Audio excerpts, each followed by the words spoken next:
Dans le chapitre 1108 de One Piece, les filles sont à l'honneur, presque autant que les vice-amiraux qui, enfin, se lancent dans la bataille. Les géants montrent enfin leur puissance, Vegapunk est au bord de la mort, Saint Saturne n'est plus humain, le Gear 5 montre qu'il est capable de tout détruire, surtout en amiral. Et enfin, le monde va avoir droit à la plus grande annonce all-time, celle sur le siècle oublié. Et bienvenue sur Rêve Nakama. Dans quelques heures, nous serons au Japon. Mais avant ça, vous inquiétez pas, puisqu'on prépare justement cette review, parce que ce chapitre, encore une fois, il était incroyable. Il y avait énormément d'informations, et depuis quelques temps, les chapitres, ça avance tellement que ça nous fait un tout petit peu peur. Ça va être génial. Le Japon, les chapitres, tout, et surtout la fin de ce chapitre, il est totalement flippant. Comment? Pourquoi? Qu'est-ce qui va se passer? Mais on va décrypter tout ça. Le point essentiel, c'est que dites-nous en commentaire qu'est-ce que vous voulez qu'on ramène du Japon, quelque chose d'assez sympathique, et qu'on fera gagner en jeu concours. On compte sur vous, faites un bon commentaire, et celui qui aura le plus de likes, pas le plus farfelu, hein, parce que si vous rajoutez une femme japonaise ou je sais pas quoi, ça va pas le faire, on va pas faire un kidnapping.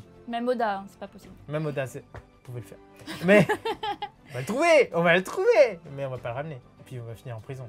Réfléchissez à ce que vous demandez. Et comme on sera au Japon, on va faire un vlog entier sur Instagram, qu'on va aussi faire sur YouTube mais un peu plus tard. Mais allez voir pour voir nos aventures en direct au Japon, directement sur Instagram. Story, petite vidéo, publication, tout sera fait là-bas.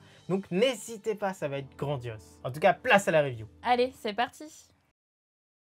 Cette semaine, page de couverture avec le Gear 5 qui est super beau, super magnifique. Pas besoin de plus pour une page de couverture. C'est pas une page de couverture en plus, c'est la couverture du Shonen Jump. Pas besoin de plus. C'est super agréable. On va sans doute le prendre au Japon parce que l'image est juste magnifique. Et le point de Luffy qui débarque, on dirait que t'es Saint Saturne. Tu le vois, tu te dis, je suis Saint Saturne, vas-y, frappe-moi. Allez, frappe-moi, je suis le gouvernement. Allez, vas-y, qu'est-ce que t'attends? Exactement, moi, franchement, elle est belle. Qui dit page de couverture? Dit page couleur. Et cette semaine, eh bien, on a droit à une page couleur totalement féminine. Donc ça fait toujours du bien, ça fait toujours plaisir.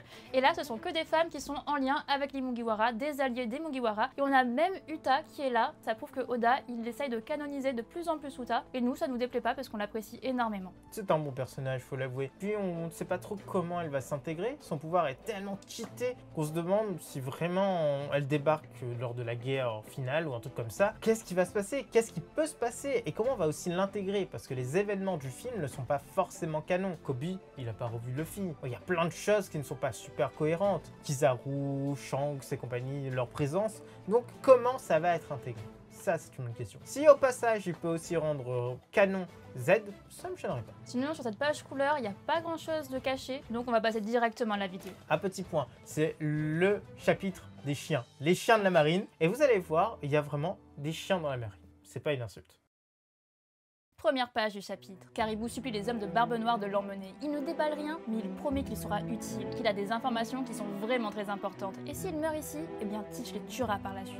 Et oui, il est sûr de lui, car après tout, il a tant d'informations sur les armes anti. Sur les codes de l'île, les pacifistas Mark III commencent à utiliser les Bubble Shields. Et la marine est en stress, les boulets de canon n'ont plus aucun effet, et les lasers pleuvent sur les navires. Les vice-amiraux sont totalement désabusés. Ils haïssent Vegapunk pour avoir donné à Bonnet le pouvoir sur les pacifistas. Lugras est réticent à éliminer ces machines qui sont tant utiles au gouvernement. On lui veut arrêter l'attaque, alors que Guillotine pense que c'est impossible d'arrêter là. Il faut absolument continuer. Il faudrait plutôt trouver un moyen de reprendre le pouvoir sur les pacifistas. Et c'est alors que Doberman prend le contrôle de l'opération. Il demande à tous les vice-amiraux de quitter leur poste et d'aller prendre la tête de Bonnet pour rétablir la situation. Elle se dirige actuellement vers le nord-est de l'île. Le vice-amiral Toza se lance directement à la poursuite de la supernova. Et en moins de 2, il arrive au niveau du petit groupe de fuyards. Armé de son acquis, il se jette sur Bonnet, mais une hache vient l'écraser au sol. Dory et Brogy sont là et ils viennent de défoncer le vice-amiral.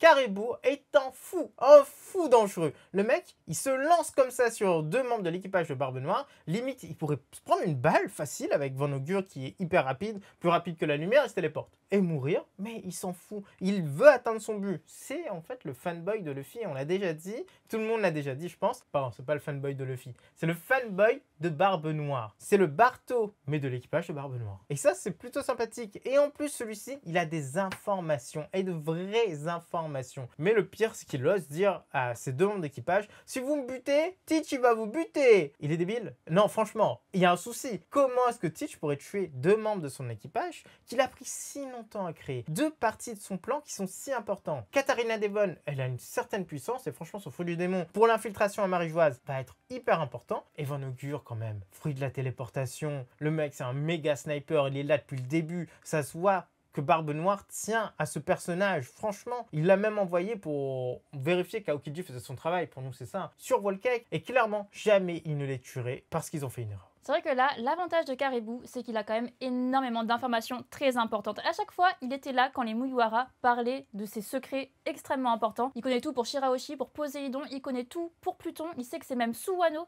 Il a énormément d'informations extrêmement importantes pour Teach. D'ailleurs, il aurait pu teaser. Oh oui, j'ai des informations importantes. Tu dis jamais ça, tu dis j'ai des informations importantes sur les armes antiques. Et là, tout le monde se dirait waouh, incroyable. Oui, effectivement, on va le prendre avec nous. T'inquiète, si jamais tu fais n'importe quoi, je te fous une balle dans la tête, mais tu viens, t'inquiète pas. Mais par contre, je comprends également le fait qu'il pense que ça peut être un infiltré du gouvernement qui va être envoyé à la Drake ou à la Corazon, tout simplement. Ce qui est vu totalement dans le regard de Katarina Devon et de Von Augure. Les deux ont un regard assez dédaigneux sur ce personnage. Et n'oubliez pas qu'il était quand même un super rookie après l'ellipse. Il a une prime qui est quand même conséquente. Il a vraiment fait des choses avant d'arriver à Sabaody. Donc, ça montre à quel point ces personnages ne sont plus si forts. Ils sont même plus du tout forts.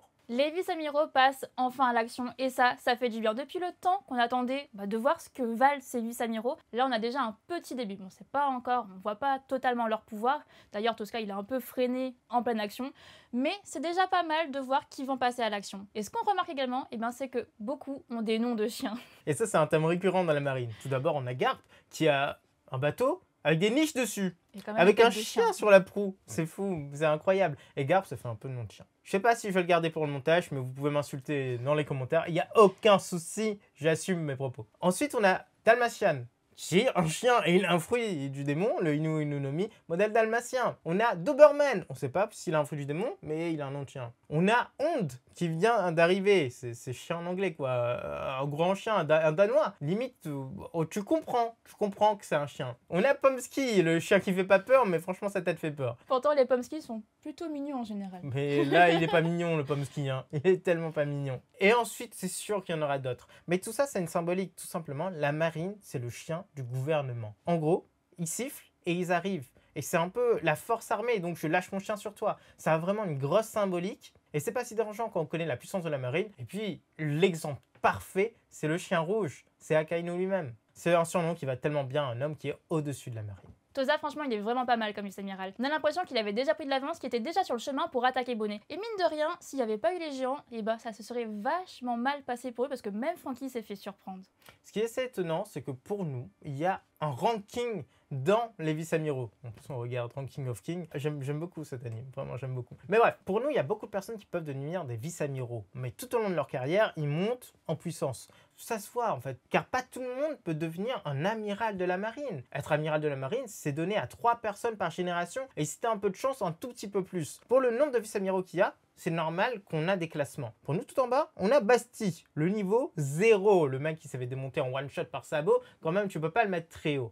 Ensuite, level intermédiaire, je dirais, on a du Smoker. Et tout en haut, on a ceux qui traînent tout le temps dans le Nouveau Monde, au fin fond du Nouveau Monde, et qui sont tout le temps en contact avec les pirates les plus puissants. Comme Doll. Doll, elle a une base qui est totalement éloignée de Grand Line. Proche de Wano, proche de Head et de tout ça. Sans doute que tous ces personnages, tous ces vice-amiraux, ils sont des personnages qui sont très très puissants. Et tout en haut des vice-amiraux actuels, on a Gion et Tokikake, qui eux auraient dû devenir amiraux lors de l'ellipse, et c'est normal qu'ils soient en haut. Un petit top sur les vice-amiraux les plus puissants. Ça serait sympa. Ah oui, il y a Garp encore plus haut, mais lui, c'est un cas à part. Il veut pas. Mais il veut pas. Depuis le temps justement qu'on attendait de voir les géants en action, et là, ça fait vraiment du bien. Et en plus, comme ça, on sait que les géants sont plus forts que les vice-amiraux. En tout cas, Brogy. Et on va justement pouvoir classer un peu, savoir à peu près la puissance de ces géants. Dory, c'est sûr aussi, parce que Dory et Brogy, c'est le même personnage en fait. Ils ont la même puissance, ils sont battus pendant 100 ans. Ils se sont sans doute encore améliorés. Tu te bats 100 ans, c'est pas pour rester au même niveau, je pense. Et là, pour le coup, One Piece ne rend pas hommage aux géants. La plupart du temps, les géants arrivent, ils se font démonter. Jamais ils ne gagnent réellement. On a vu à Journey, il se fait démonter tellement facilement par Luffy, Gear seconde après l'ellipse. On avait un petit peu la haine pour ça. On nous vend les géants comme des êtres hyper puissants et ça avait pas l'air d'être le cas. Et là, Brogy qui débarque et qui assomme d'un seul coup un vice-amiral, le mec qui se relève pas du tout, on dit bravo. On dit bravo. Est-ce que ces deux-là sont niveau... Est-ce qu'ils peuvent combattre un amiral chacun de leur côté? Pourquoi pas? Après tout, ils terrorisaient les mers à l'époque. Donc nous, on ne demande que ça. Retour du côté des géants, ils se demandent qui sont les personnes qui viennent de sauver. Ils ne ressemblent pas du tout aux avis de recherche. Ils annoncent être venus chercher les Mugiwara. Et face au fait que Franky appelle Luffy son capitaine, ils se présentent. Ils sont de valeureux guerriers d'Elbaf. Bonnet leur demande d'aider Luffy, Sanji et Vegapunk qui sont restés derrière. Alors forcément, Brogy commence à courir au son de ses noms.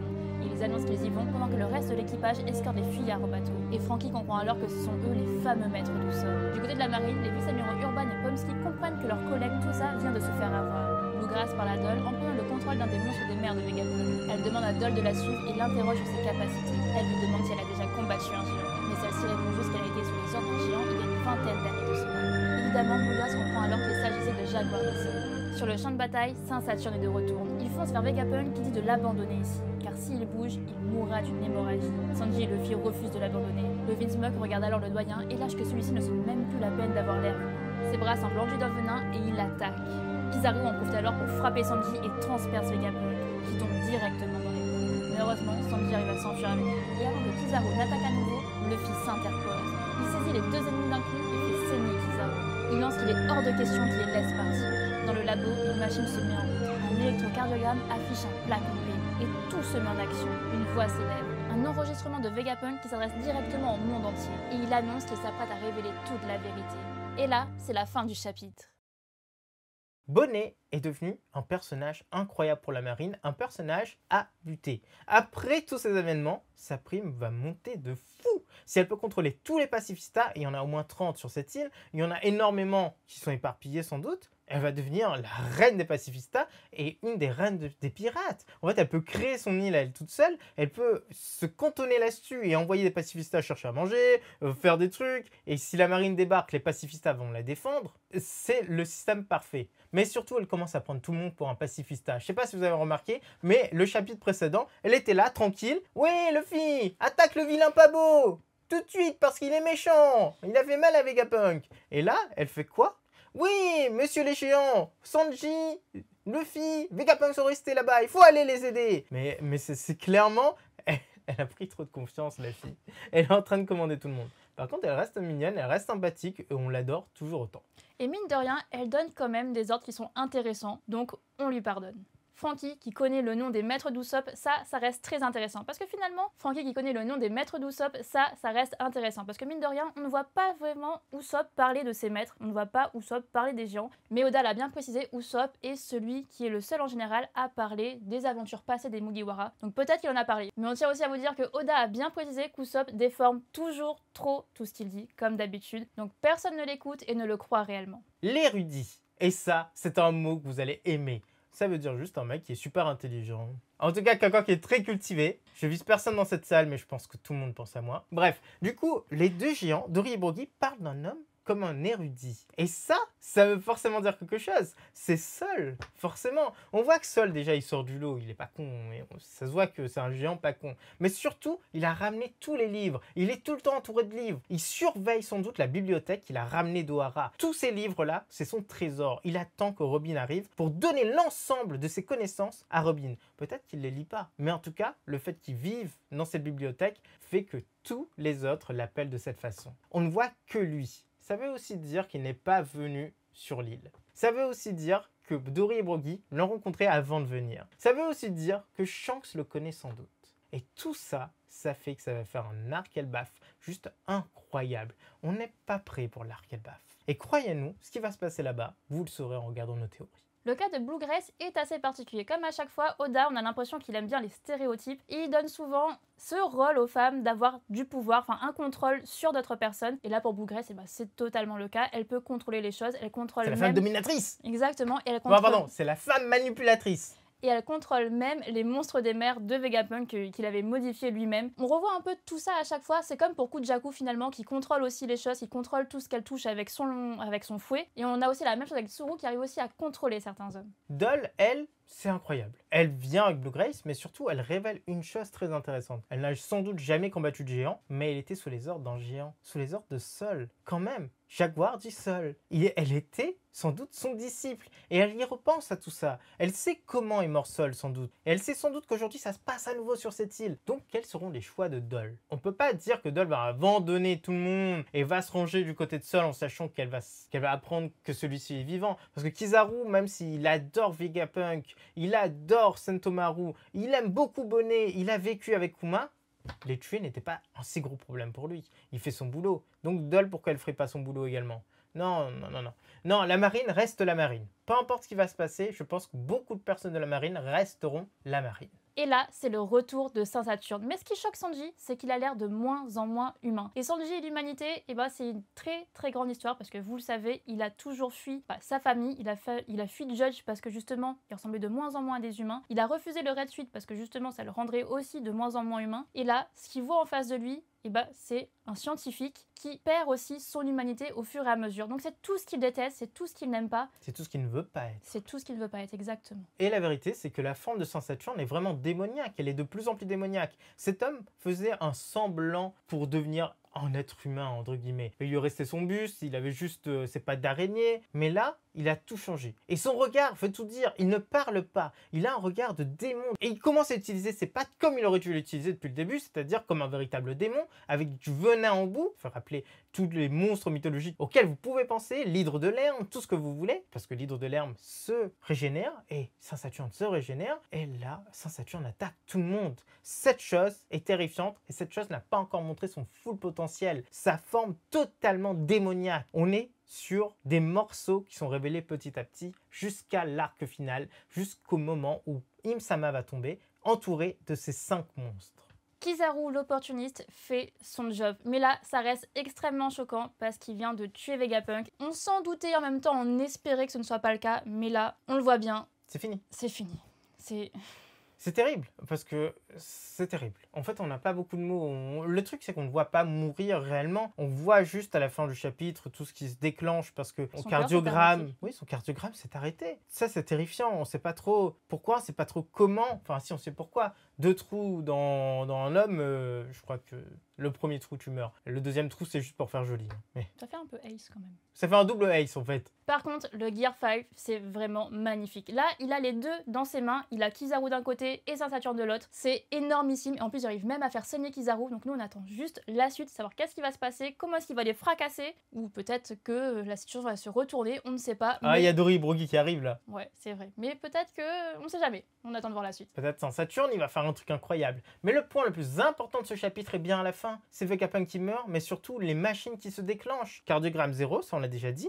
Et surtout, paf, un écran qui s'allume. Vegapunk qui commence à parler, parce que Vegapunk, il vient de faire un test micro. C'est-à-dire que c'est un enregistrement. Il a enregistré un message pour le monde entier, pour révéler quoi? La vérité sur ce monde, la vérité sur le siècle oublié, sur le gouvernement, sur tout ça, sur le fait que ce soit des monstres, sur tout ce qu'il a appris à Elbaf dans les livres. C'est vachement tôt. C'est vachement tôt parce que nous, on attendait ça sur Elbaf ou un petit peu après. Mais là, Vegapunk qui le dit entièrement, ça nous semble violent. La semaine prochaine, on est au Japon, les gars. Et les filles, la semaine prochaine, on peut pas faire de réaction live. La semaine prochaine, ça va être trop bizarre. Je sais pas comment dire, je sais pas quoi faire. Ce chapitre, il va être d'anthologie, je vous dis. Mais par contre, relativisons. Premièrement, Vegapunk est-il vraiment mort? On a des doutes. N'oubliez pas que pour prendre le pouls d'un cœur, il faut des capteurs. Est-ce que Kizaru, il a pas tiré dans le capteur, comme par hasard, on va se dire ça, on dit « Vous inquiétez pas, je suis pas encore mort, hein. C'est le capteur qui a sauté !» Moi, je le vois venir à des kilomètres. Des kilomètres. On l'a pas vu réellement mourir.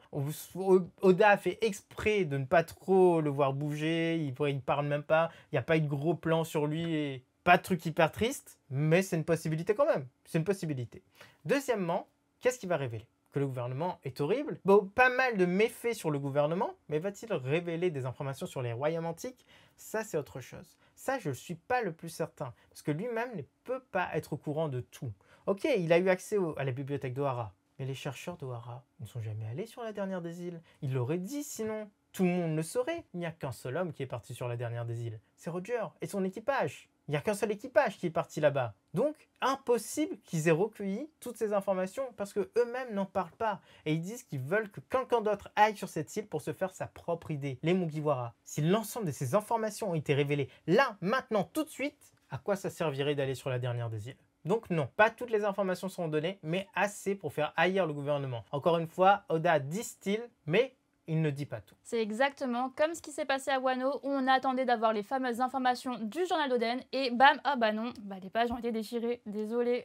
Oh regarde, ça commence à diffuser. Oh non, ils sont tirés dans le cerveau là-haut. Le gouvernement a Et voici les petites prédictions pour le chapitre 1109. On est au Japon la semaine prochaine. Numéro 1, le message de Vegapunk est donné par tous les escargophones du monde entier en simultané. Numéro 2, la marine essaie de détruire le Punk Record pour arrêter tout ça. Mais c'est bien trop tard. Le message a déjà été envoyé. Numéro 3, Dory et Broly débarquent pour affronter Kizaru et Saint-Saturne. Et malheureusement, l'un des deux géants va mourir. Et enfin, numéro 4, le monde entier est choqué de la nouvelle. Car une information sur les dragons célestes va anéantir leur réputation à jamais et lancer des révoltes dans le monde entier. Voilà la réalité derrière l'incident d'Egghead. Et voilà les accords de One Piece, c'est déjà la fin de cette vidéo. On espère que ça vous a plu, donc si c'est le cas, n'hésitez pas à laisser le petit like, à laisser un commentaire et à vous abonner, ce n'est pas déjà fait. On se retrouve au Japon. Et n'oubliez pas, suivez toutes les aventures sur Instagram parce qu'on va laisser énormément de petites stories, de photos, de petites vidéos. Vous allez voir le Japon avec nos yeux, ça va être incroyable. A bientôt les accords de One Piece.